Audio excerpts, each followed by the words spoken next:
Friday afternoon, 4 o'clock, downtown Honolulu, folks. Ted Ralston here at Think Tech Studios in the 8th floor in Heiner Plaza downtown with our show, Where the Road Leads. This episode of Where the Road Leads is going to be really interesting because all the people who are going to be on the show are out on the road doing something gaining business and doing something productive. I guess you and I have nothing else to do then. Well, we're going to hold down the fort here, Jay. Our guest today is none other than Jay Fidel. Jay, thanks for coming. You've been on the show before, have you not? Yeah, but you're going to be sorry. You know, if you're on this show as a guest for more than once, you get to host it. So that's a threat for you. Anyway, we're going to talk about our usual subject, UAVs. We had intended to have some folks here who are actually in the business of UAVs, but guess what they're doing? They're out in the business of UAVs, which is why they're not here. And it's going to be more and more difficult as time goes on here to get them to break away from what they're doing and join us here on the show. What exactly are they doing? Well, that's a really interesting point, Jerry. You know, Jerry, since about March of this year, several companies in Hawaii, about 15 now, have gotten their what's called a 333 exemption, which allows them to go into commercial operations with UAVs or drones, to use that awful word. And they're out doing real estate work, wedding photography, invasive species work, beach erosion, marine environment. All these kind of things are being done now under contract. Now, of course, the first step is to write a contract, and the step before that is to get a solicitation, like an RFP. So all those normal... But it's a private business, so I can put an ad in the paper. You can put an ad in the paper. And I can say I have a 333 exemption, and I'm open for business, and you call me, here's my number. Yeah, that's exactly right. And then if you, we'll have a contract, and you'll pay me, and I'll go out and I'll do a wedding or a bar mitzvah, Right. or whatever you want. Yep, and it could be a one-shot deal, a wedding or a bar mitzvah or something, or it could be a real estate company that is going to get a year's worth of service. It could be set up as a service contract, it could be set up as a deliverable, it could be set up with the imagery all doctored and analyzed and formatted and such, or it could be just the raw footage. Anything, Now, I any know that configuration you want. if I rent a helicopter, suppose I'm Hawaii 5-0. And you rent a real helicopter A real with people helicopter, and I want to Okay. get some of those really beautiful saturated shots you see every Friday night. Yep. Tonight, actually. Well, that's on our Hawaii show, right, 5-0. yeah. It's gonna Talk about cost me- saturation. Yeah. You're reading the script, aren't you? Where is the script? Oh, If I want to get those shots, I got to get the helicopter. Aside from the camera, I got to spend thousands of dollars. Correct. For Right. like 30 seconds of footage or less. Now these guys, when they go out and do the weddings, bar mitzvahs, what have you, with the UAVs, what do they charge? you know, it's reasonable to assume something on the order of a couple $100 an hour for that team to be fielded and do the work and turn in the result to you. So it's about 10% of the cost of the manned helicopter that you're talking about as your frame of reference here. Yeah, and to be clear, the footage they come out with is just as high resolution. It's just as saturated as you want it to and be. not only that, it comes from a perspective or a point of view you can't often get from the manned helicopter. Why So say that? Certainly because you can get in closer, you can get into orientations and angles and sun backgrounds and all these things that just don't admit a manned helicopter to get into it. That's pretty good. So you have so you don't have to have a separate cameraman because the drone operator, the UAV operator, is the cameraman, and the drone is the camera, and he is going to also be an editor. So you're cutting all the middlemen out of this deal, and it sounds like it's totally efficient. Where are the unions when you need them? They'll be around. They'll be around. That's right. So, okay, so you call me, you want me to go out on, say a Friday afternoon, go take a picture of something. Under the 333 exemption, exactly how free am I to go anywhere I want to Sure. go, take that picture? That all depends on how well the 333 exemption was written. It was written quite broadly to include congested areas, to include areas over an open set as well as a closed set, over the harbor, whatever it was written, however it was written, as long as it respects this solution, the UAV, is safer than the same equivalent operation with a manned aircraft. If that's the argument that you can make in your 333 exemption, then that is what's available to you. You mean my exemption is different from the other Oh, guy's yeah, exemption? the exemptions aren't all the same. They're all individual. They're all dependent upon the equipment that you have. They're dependent upon the nature of the work you want to do. And they're dependent upon how good you were at understanding what the rules are you're asking to be exempted from, and why your solution is better and safer than it would be with a manned aircraft. This That's the sounds argument. like a fair amount of humbug, actually. Well, actually, I think it's not so much humbug as it is good thinking. And that good thinking converted into narrative text that stands in for the law. That is, the FAA is giving us as a giant avenue around the law, skirting around the law by having an equivalent approach that is safer. And if safer, it makes sense to allow the exemption to occur. So I filed my 333 application, and it says I want to do bar mitzvahs from the air. Actually, if I may correct you, because you haven't read the script apparently very well here today, try that side. See if the script on that side works any better. The issue isn't so much that you want to do bar mitzvahs from the air.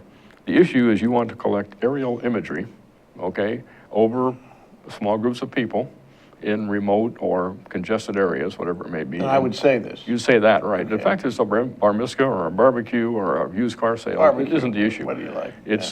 It's really more that you are replacing a manned helicopter function, and you're doing it safer. Now, in doing so, I have to show them you have that to show I'm them, safer oh than yeah, a right, helicopter. yeah. And then there's maybe 15 or 20 different aspects of the federal aviation regulations that you are implicitly, and in this case specifically, asking for exemption from. So you lay them all out there. I'm asking for an exemption from these rules, and here's why my idea is safer than doing it with manned aircraft, and why I need to be exempted from that rule. Because if Give me you an don't... example of a rule that I want to be exempted Sure. from. Well, a very simple one is the size of the registration letter on the registration letters on the side of an aircraft. An aircraft's required to have 12-inch high letters with the what's called the N number, registration You can't number on have the that side. if the drone is 6 inches high. Yeah, well, yeah, there's not 12 inches on the drone to put the thing, so you have to show why you're okay with that. You're required by the rules to have maintenance manuals on board. You have to show why it's okay to have no maintenance manuals on board. There's nobody on board to read them in the first place. But your equivalent is to have those maintenance manuals and the operation manuals on a table available to you when you're operating, so that the effect of those maintenance manuals being available to the crew is also true for you. You know, but, okay, let's just So look there's at those 50 two things. Yeah, but there's many more than that. The size of the letters, Mm-hmm. that sounds a little strange when you know that the likely drone that I've already stated, my drone is this big. And so that 12-inch letters or 18-inch letters, that's really, that seems to be obvious. But the other thing is the maintenance manual. Why would I have the maintenance manuals on board the drone when there is nobody on the drone that would ever to read them? Do I have, maybe I have a robot person who can read, or a TV camera that would, no, I'm only joking.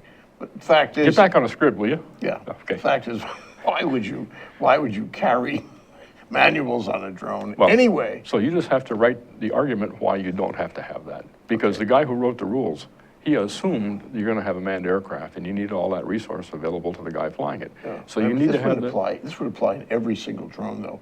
Yeah. And you know, we're operating on the assumption this is manuscripted, you know, that it's a different application for every different applicant, and it's like tailored to what you were doing. It seems to me that it ought to be routinized. It ought to be, you know, uniform between one and the other, and those kinds of things. No. There's a degree of uniformity, I think, in the way the exemptions are being finally written.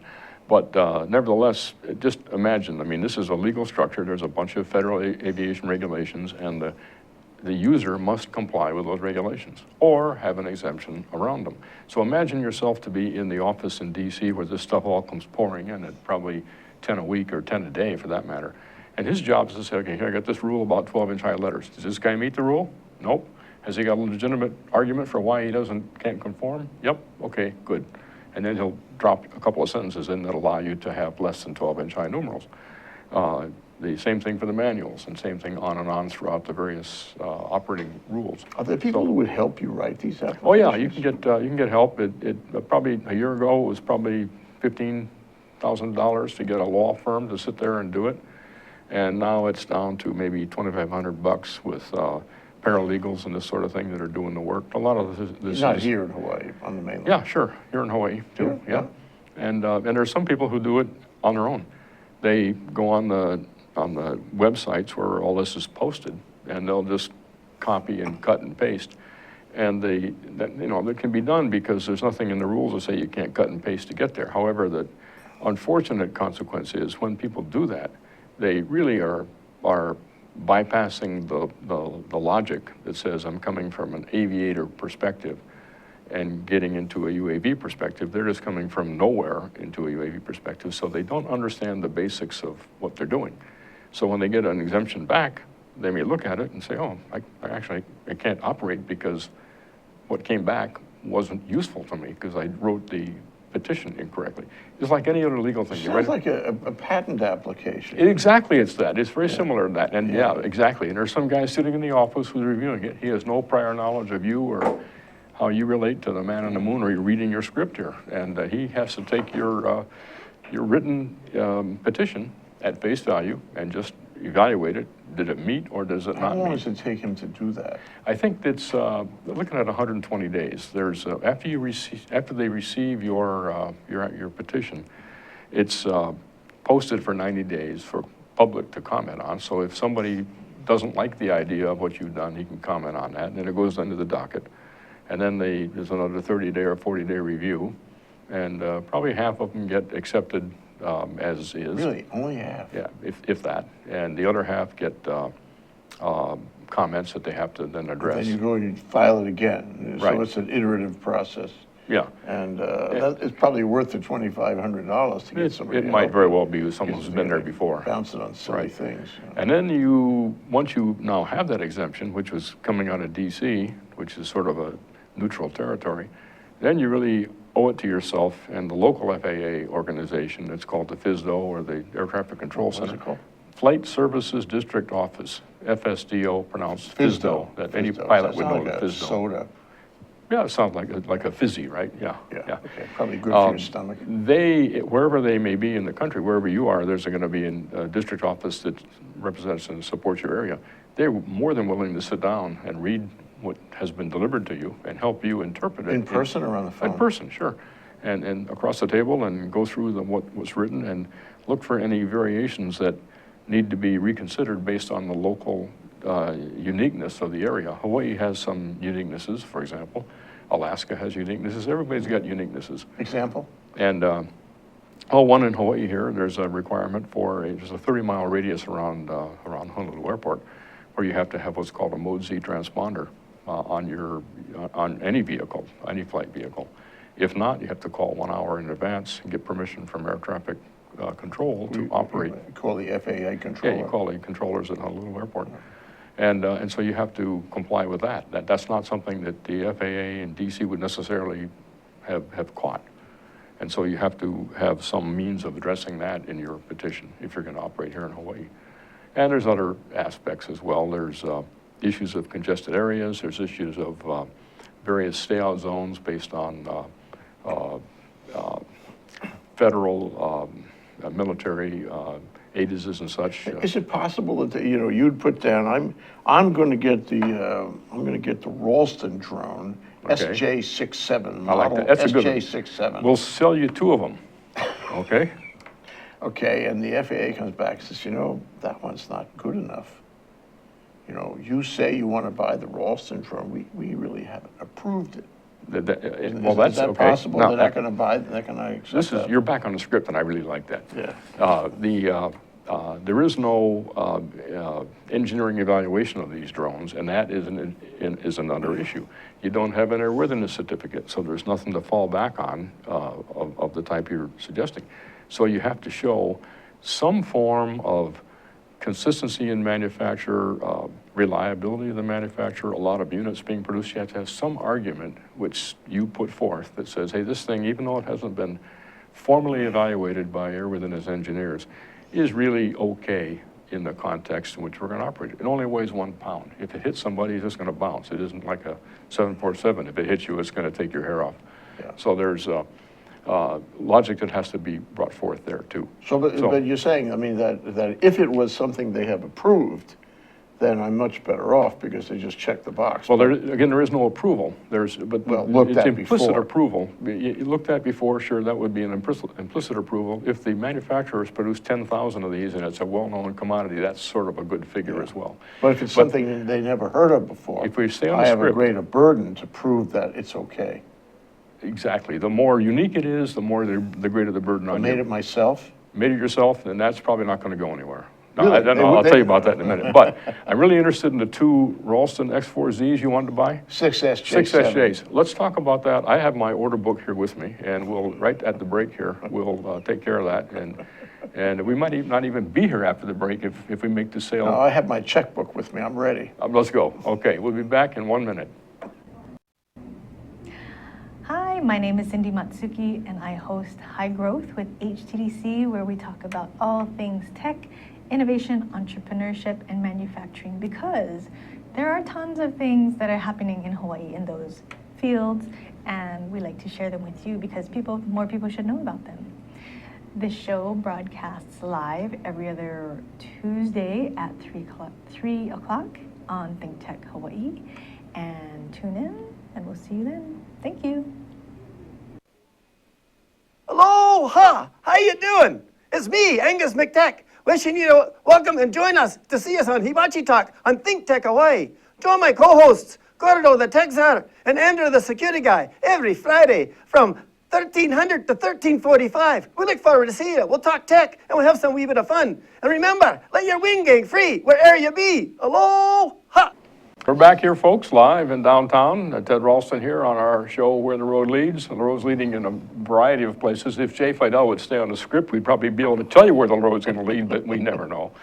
I want to Anyway, be clear that despite, Ted's efforts to sell me a famous 6SJ7. that one, 2 of them. During the break, yeah, we didn't cut a deal.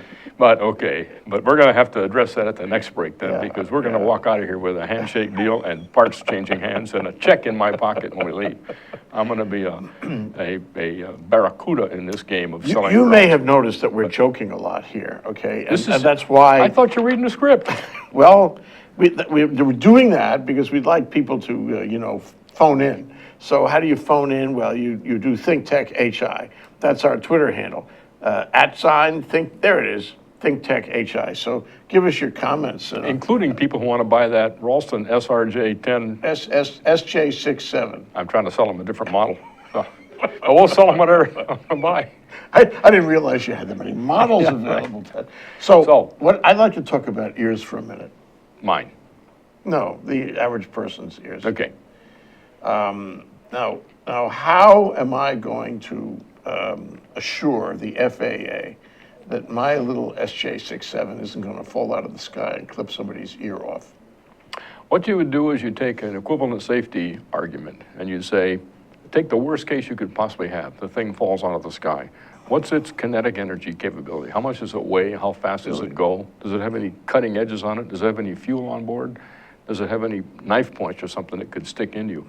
And you argue with that, saying that this thing, even if it did the worst thing it could possibly do, fell out of the sky, it has no capability of hurting anybody or causing any damage to people or property. Can that be true? Oh, sure. I mean, Sure. these blades are spinning around at high speed.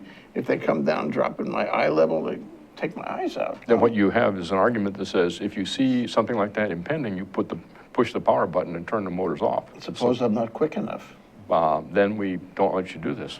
But you show that you are quick because what you say is, I have an observer here who's watching all the time. And by the way, you say you're a licensed pilot. I mean, you have to be a licensed pilot. Do you? Yeah. To file a 333 application? Not to file it, but to operate the aircraft, operate the UAV. You have to have what's called an airman certificate. That's commonly called a pilot license. And you have to learn how to fly a plane in order to fly a In order to get a UAV? pilot's license, you have to learn how to fly a plane. It's Oh, right there there. it is, right Right there, there, right. Okay. Well, I mean, I can't go down there and file a 333. Oh, you can file I'm a not a 333. pilot. You can file a 333 all day long. You can't operate it unless you have a pilot operating it. Oh, so it's a 333 plus the pilot Yes, license. correct. The 333 is a legal exemption that replaces the fact that you do not have an airworthiness certificate on this Ralston SRJ 76 that we SJ67. sold. Yeah. We sold you. Yeah. Buyer beware, by the way, is the term we use. Caveat emptor, okay? Thank you, thank you. Okay, just Very to good, put you yeah. on your toes here. So anyway, yeah, you get the exemption, then you have to have a pilot, and you have to state this in your exemptions. You're gonna have a licensed pilot fly this thing. And, So, but I have to be a pilot in order to file the exemption. no, the exemption They can would be give me the filed by the exemption owner. even if I wasn't a pilot. Correct, yeah. Okay, and so if I had the exemption but not the pilot's license, I couldn't fly. That's correct, until you get that pilot in as. But how, you know, I mean, they get so many hours of flight time, gotta go spend Ah. thousands of dollars And to they're- fly planes when I'm not gonna fly planes. I'm Okay, only now- flying the little drone thing. A year from now, this will be softened. The rule that's impending, it's going through evaluation in the FAA and in the US government today, removes that requirement. It replaces it with a requirement that you have a driver's license. You can pass a TSA inspection for your security issues, and see that you've taken an aeronautical knowledge test. That you can show you understand about 15 domains of aeronautical knowledge that will keep you out of trouble. That all replaces the pilot's license. So that'll be true next year. But for right now, between now Is and there a any year from now. educational requirement, like in school, like, you know, 5th grade, 8th grade, 10th grade, anything? Let's see, how far did you get in school? I mean, it really sounds like an oddball assortment of things you have to do to substitute for a pilot's license. It is actually, once again, I gotta take my hat off to the FAA. They have bent over backwards I think, in helping people move forward here against a very strict stipulated set of rules that they have to follow, which came from manned aircraft. So they're taking all the rules that came from manned aircraft and making them apply by exemption to the unmanned aircraft, and the license is one of them. The replacement for that, obviously, a driver's license or some other form of identification is kind of an important thing to have. Passing an aeronautical knowledge test to show that you know up and down and left and right and what the wind's doing and this sort of thing and what airplanes flying over are going to be doing, that's kind of an important factor here as well. And so it makes a lot of sense. I'm worried. May I tell you why? Is it on the script? Yes, right Okay. here, yeah. All right. I'm Proceed. I'm worried about the ear case, The gear case, the ear case, the ear coming off. right. Okay. I'm worried about somebody flying it in an open space in complete accordance with the 333 exemption letter or whatever, you know. And it comes down and he's not quick enough and it chops off somebody's ear. Okay. Here's A what, 6-year-old child's ear. let's take that And case. he needs his ear. He does, right. And it's very tragic that he lost his ear in this deal. So what happens now, aside from the lawsuit, which undoubtedly will happen about the ear, what happens with the FAA then? In this By case, the way, they could get joined in that lawsuit. certainly. The answer is, there's always risk. I mean, there's no issue that there's not always risk. Mitigating the risk, minimizing it, taking every possible action you could take to eliminate the risk is what your obligation is, even flying a manned aircraft. So in flying manned aircraft, that same 6-year-old kid's down there with ears, one on each side, right, which he needs, and a manned aircraft going overhead at, say, minimum weight manned aircraft, probably 1,500 pounds with a 100 horsepower motor turning a 6-foot prop. If that thing hits the 6-year-old kid, he's probably going to lose more than just that one ear. You bet. In fact, that may be all that's left is that one ear. Right at the neck. Right, Yeah. right. So what we're talking about is using the drone represents a lower level of risk than what we have today. Because today we allow that airplane to fly at 1,000 feet over that kid. Yeah. Even though if it's a congested area, it's even worse. You know, but the So- best laid plans of mice, men, and 333 exemptions, somebody could get hurt. And when that person gets hurt, there's going to be a price to pay. So therefore, in the business sense, you're now addressing the business sense. That means that the operator really has to have good liability insurance. Yeah. And the liability insurance needs to understand what the risk is, and they set the rates according to Yeah. the risk. But I noticed that you did not mention that when you talked about the 333 exemption. That's not a requirement. They don't ask you for insurance. That's huh? because that's not The state asked me for insurance when they give me a driver's license. Hey, you have to stay on the script. Okay. Okay. The FAA doesn't deal with insurance. That's your private obligation as a, So I can fly without insurance. Sure you can, but you're taking the risk. Now, there's state rules also, and the state rules haven't materialized yet in many areas, but there will be state rules.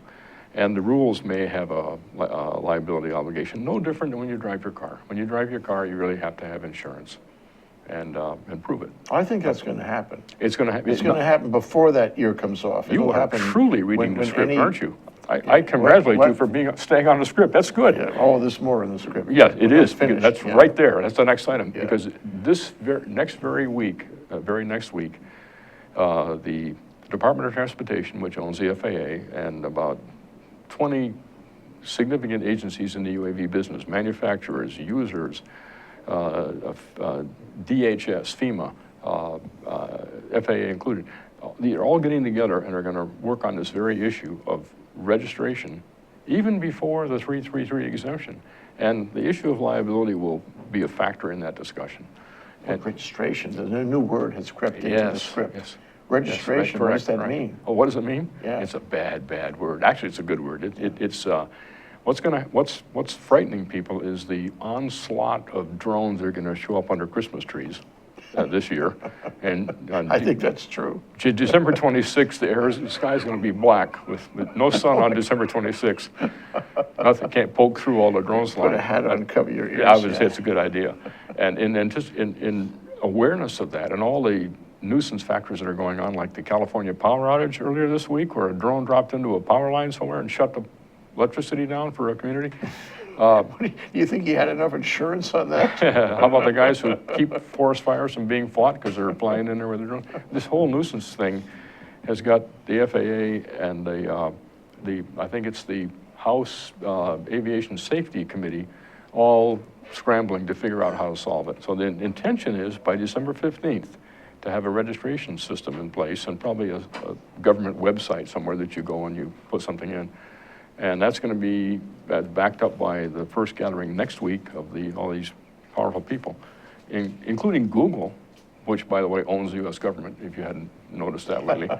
They're going to figure out, among them all, how to get a fair and reasonable registration system in place that would get going by the 15th of If I can't December. fly it without an exemption, what good is a registration system? And they know I have it because I applied for an exemption. They gave me an exemption. The exemption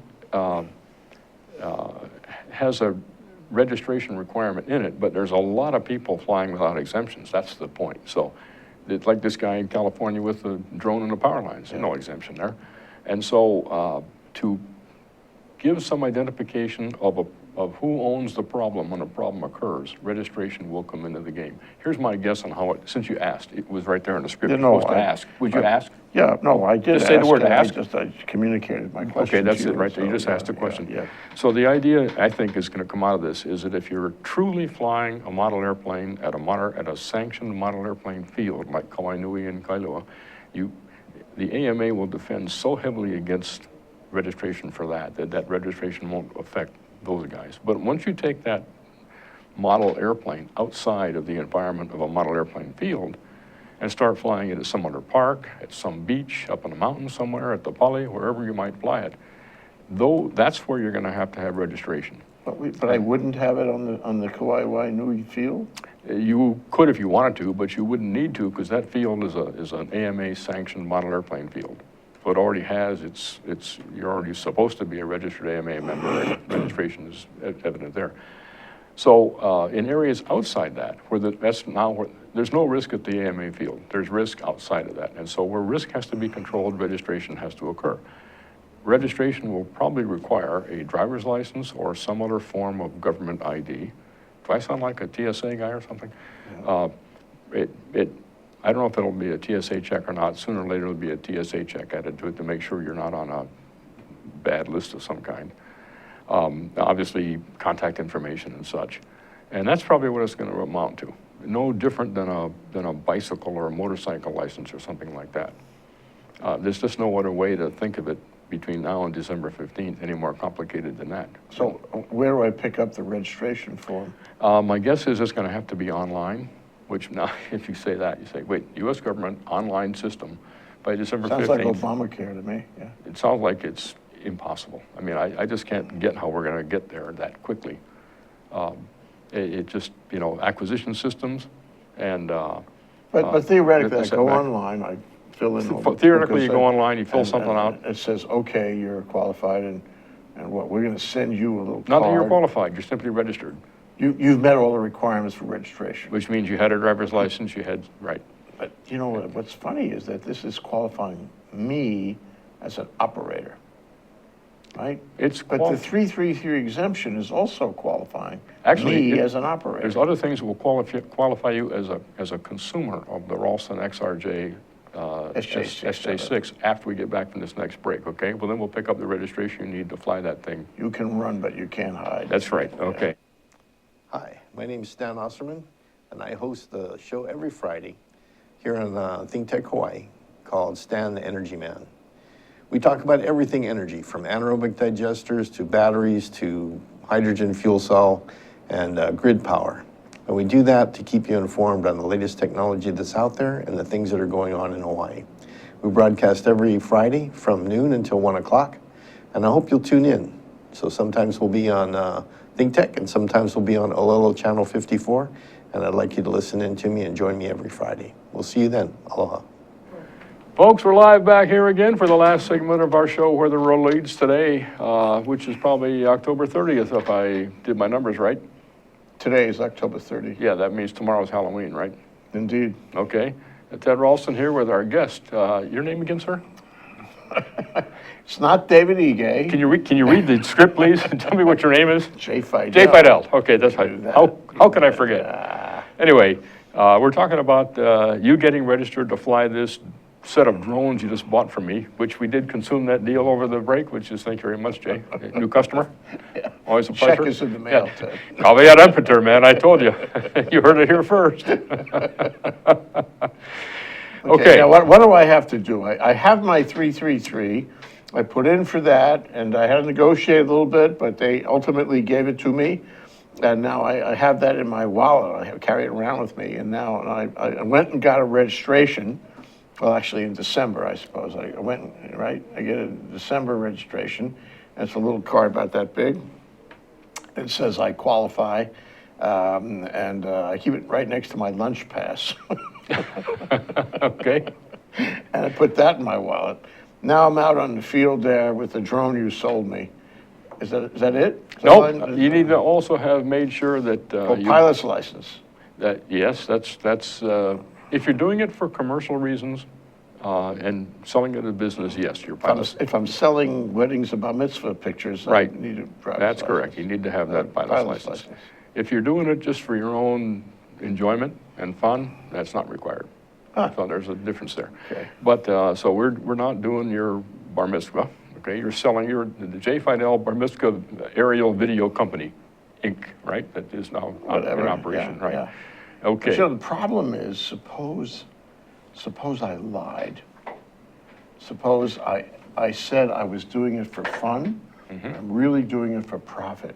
Or suppose I changed my mind. I walk around with these papers in my pocket, but I changed my mind. I liked it so much, I started to charge people for it. What happens? Do the UAV police come and get me? It depends They on your. shoot me out of the sky? It depends on your intent. If your intent all along was to violate the law and sell stuff after the fact, then yes, you will be found in violation of the commercial operations. Misdemeanor, or felony? Well, there's a jail for, actually, there's an execution gallows that they've got set up. Well, that would help to enforce the law, Right. yeah. If in fact you were doing it for your own fun and pleasure, and a beautiful sunset emerged, and you put that sunset out on your YouTube thing, and somebody said, I'd like to buy a copy of that, hey, that's okay. If you discovered a beautiful sunset and it wasn't part of your plan all along, someone wants to buy it, it's your property, you can sell it. Because your intent wasn't to use the UAV to generate business. It all depends on your intent. So that's how it would be assessed. And you appear to be deviating seriously from the script. Well, I'd like to deviate a little more now that I'm deviating. Okay, Okay, and it's just also in the script, see, right there, privacy. Privacy, well, that's what I say. Okay, so I'm taking pictures of this event down there on the big ball field or wherever it is with the, the barbecue and whatnot. But actually, what I do is I fly over to the houses on the side of the ball field, and I hover just below Mrs. Smith's window, and I become a peeping Tom. Now, you were the one who Twittered a while ago on that subject, weren't you? You Twittered yourself, right? And I violate her privacy in some way, okay? What happens now? I mean, she's got a legitimate concern because, there's a lot of public concern about violations of privacy with these UAVs. What happens to me? Well, just to begin that whole conversation, as you wrote your 333, you would have stated all the procedural rules you're going to impose to make sure that nobody's privacy So I is would violated. have said, You would have written how do you're not going to do that. intend to use this for peeping Well, you'd have Tom, a manual, an operating manual. In the operating manual, you would have some. no peeping bunches- Toms are allowed. Yeah, not exactly. And But I don't have to carry that on the drone. I can keep that you can put that ground. on the table. If you the table. properly fill in that part of the rules, saying it's okay to put those rule books on the ground, then you're fine. Okay. If you were to inadvertently violate that, it would be no different than inadvertently taking a picture of somebody with a GoPro on the beach or with a cell phone on a selfie stick. Whatever the rules are that we have in the county, the state, the city for harassment or for unauthorized Well, surveillance. suppose the person, Mrs. Smith, if you will, she's really ticked off, and she sees. I can imagine how somebody could get pretty. She's looking out the window, and she sees a drone looking back and taking pictures of her. And she sees those little letters, not the 12-inch letters, but the little letters on the side. Well, She first says, of all, I let me- recognize that as a 6SJ7. And I know that the Ralston company makes those things.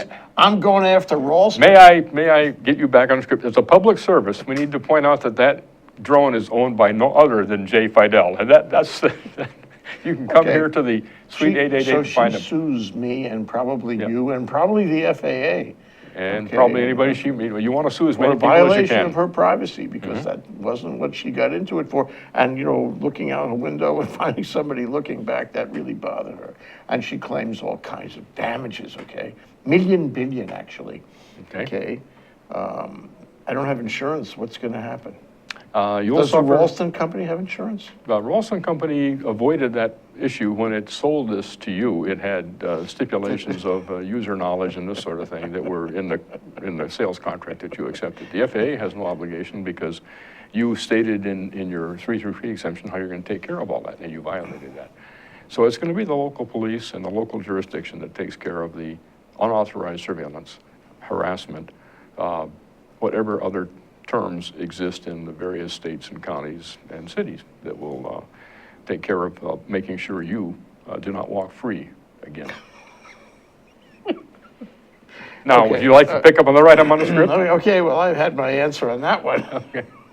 But, the problem is, here's what I see. And I'm asking you all these questions, because I feel that the FAA, sorry to say this, may not be the right agency to do all this. This is not like planes, and it's not like helicopters. They're little things about that big. And they should be managed in perhaps another way than planes and helicopters. There are different considerations.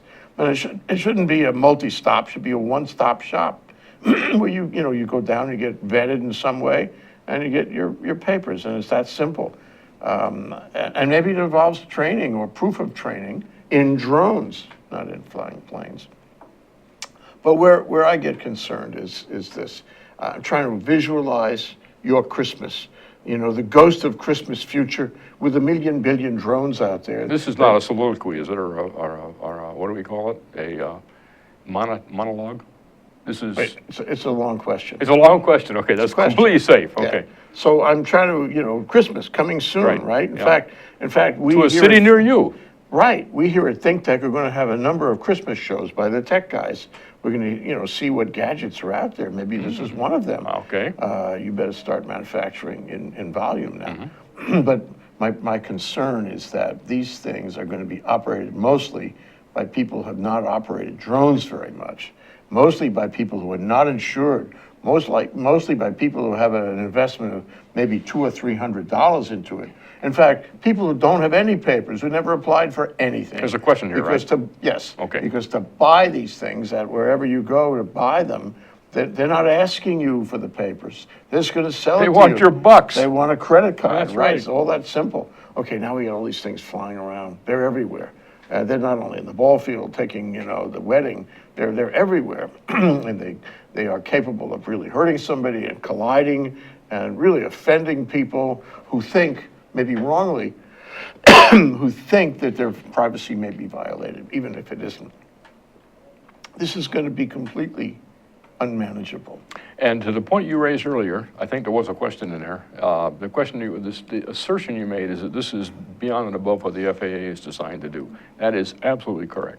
The FAA is designed to take care of a highly compliant and informed and educated workforce that wants to get the job done. It knows that it has to conform in order to get paid. And so the aviation industry has a very strong vertical and horizontal spread of trust informed by various ways. The FAA works its way through all those and is kind of the sinew that holds it all together. But in the case of the drone situation, as you point out, people are coming at it from a completely unconnected frame of reference and have a completely different view on life, and it just doesn't match what. And they don't have a significant investment. Right. If I own a plane, I've got a Yeah. lot to lose. If I own a $200 drone, it's nothing, Yep. So, I mean, I really worry about the lack of, what do I call it, management of this.